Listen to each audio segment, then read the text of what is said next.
श्रीराम समर्थ. सुप्रभातम. हिंदू जागृती न्यास आणि श्री घंटाळी मंदिर संस्थांच्या प्रभातेमन या कार्यक्रमात अमृतापाध्येचा सस्नेह नमस्कार.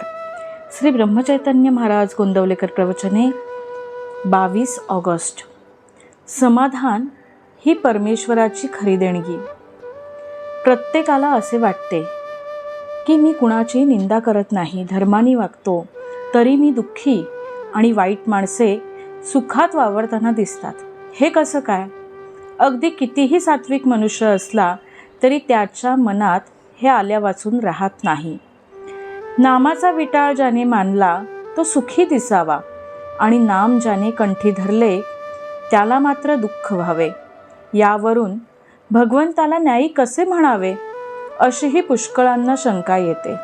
खरोखर याचे मर्म जर आपण पाहिले तर ते आपल्याला असे आढळून येईल की बाहेरून जे सुखी दिसतात ते अंतर्यामी दुःखात बुडालेले असतात. विषय त्यांना पुष्कळ मिळाले पण त्यामुळे मनाची शांती लाभली तर उपयोग.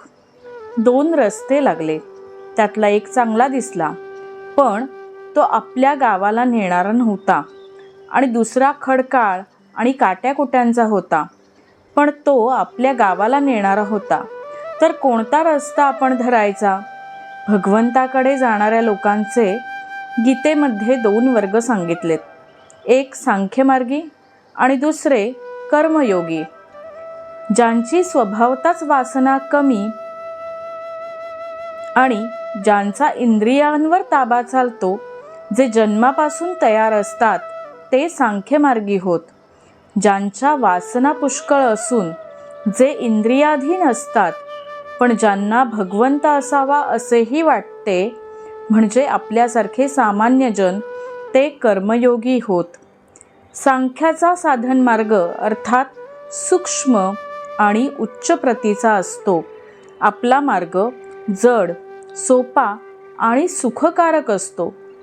सांख्य हा भगवंताकडे चट दिशी पोहोचतो पण आपण क्रमाक्रमाने जातो. सामान्य माणसाचा मग मार्ग कोणता? तो मार्ग असा, वासना आहे तोपर्यंत योग्य मार्गाने ती तृप्त करण्याचा प्रयत्न करावा. पण सृष्टीमधल्या सर्व घडामोडी ईश्वराच्या सत्तेने घडत असल्यामुळे आपल्या प्रयत्नांचे फळ ईश्वरावर अवलंबून आहे, हे ध्यानात बाळगून समाधानात राहावे.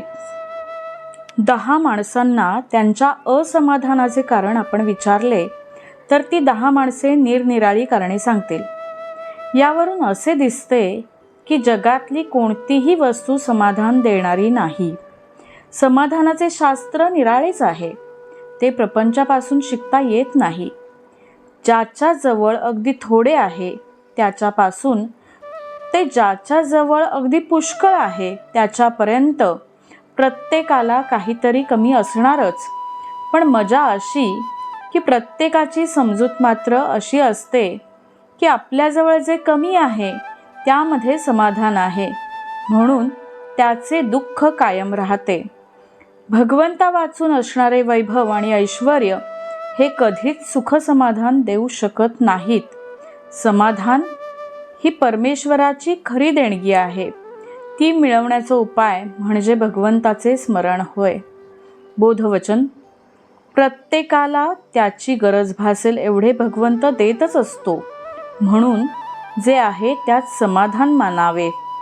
आजचा हिंदू कर्तव्य दिनविशेष बृहस्पती पूजन तसेच संकष्ट चतुर्थी. चंद्रोदय 9:02. चांद्रमासातील वद्य अथवा कृष्ण पक्षातील चतुर्थीला संकष्ट चतुर्थी म्हणतात. श्री गणेशाचे पूजन, उपवास आणि नामस्मरण करतात.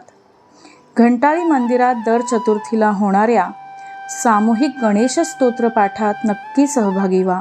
वेळ सकाळी 10:30 ते 12:30. मंडळी, रामरायाचे आणि श्री घंटाळी देवीचे शुभाशीर्वाद तुमच्या सर्व कुटुंबावर अक्षुण्य राहोत ही प्रार्थना. जानकी जीवन स्मरण. जय जय राम.